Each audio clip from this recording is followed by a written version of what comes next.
স্বাগতম জানাচ্ছি আমি আব্দুর রহিম। যুক্ত করেছি আমন মৌসুমের যে কৃষকের মন ভরা হাসি, সেই দৃশ্যটুকু আপনাদেরকে তুলে ধরার জন্য সাথে থাকুন। বর্তমান আমন মৌসুমে দেশে বেশিরভাগ অঞ্চলে দেখা যাচ্ছে বাম্পার ধান উৎপাদন।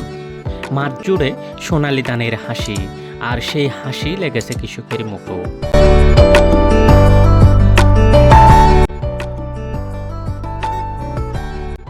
অনুকূল আবহাওয়া, সঠিক সময়ে সার বীজের সরবরাহ এবং সেচ সুবিধা থাকার কারণে এবার ধানের উৎপাদন গত বছরের তুলনায় আরও ভালো হয়েছে বলে জানাচ্ছেন কৃষকরা। এবছর আল্লাহ বিলি বেখা দিছে হইয়ে না উত্তর সম্মুখ মিথ্যা বালা সুন্দর। কৃষকরা বলেন, এবার আল্লাহর রহমতে আমাদের ধানটা খুব ভালো হয়েছে, ফলনও ভালো, আর বাজারজাতটাও যদি ঠিক থাকে তাহলে আমরা লাভ করতে পারবো। এদিকে কৃষকের সংকট মোকাবেলায় অনেক কৃষক ব্যবহার করছেন আধুনিক হারভেস্টার মেশিন, যা সময় ও শ্রম দুটোই কমাচ্ছে।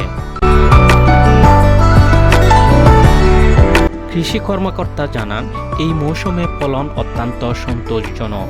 আমরা কৃষকের পাশে থেকে সার, ওষুধ ও পরামর্শ দিয়ে সহায়তা করছি। আশা করছি মোট উৎপাদন লক্ষ্যমাত্র ছড়িয়ে যাবে। ভরা মৌসুমে এখন প্রতিটি গ্রামে উৎসবের আমেজ। কৃষকের পরিশ্রমে দেশের খাদ্য ভাণ্ডারও সমৃদ্ধ হচ্ছে দিন দিন।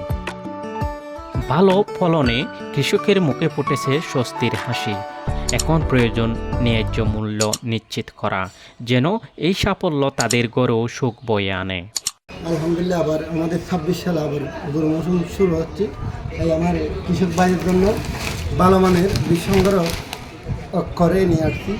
কৃষক ভাইদের জন্য আমি ভালো বীজ হাতে দিতে পারি, কারণ আমি আগে থেকেই এটা ডিসিশন নিয়ে রাখি।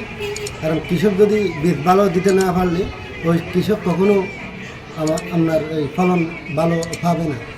আমাদের ফসলের যত ধরনের রোগবালাই হয় আমরা সমস্ত সমাধান দিয়ে থাকি।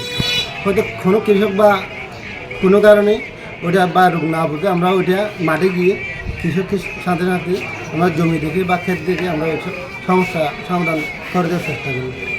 শাসন মাঝে দান বেশ হই। আচ্ছা, লতি ফরিব এবছর আল্লাহ বিলি বেখা দিছে হইয়ে না উত্তর সম্মুখ মিথ্যা বছর বহুত ভালো হইয়ে। Abdur Rahim, news desk, Cox's Bazar.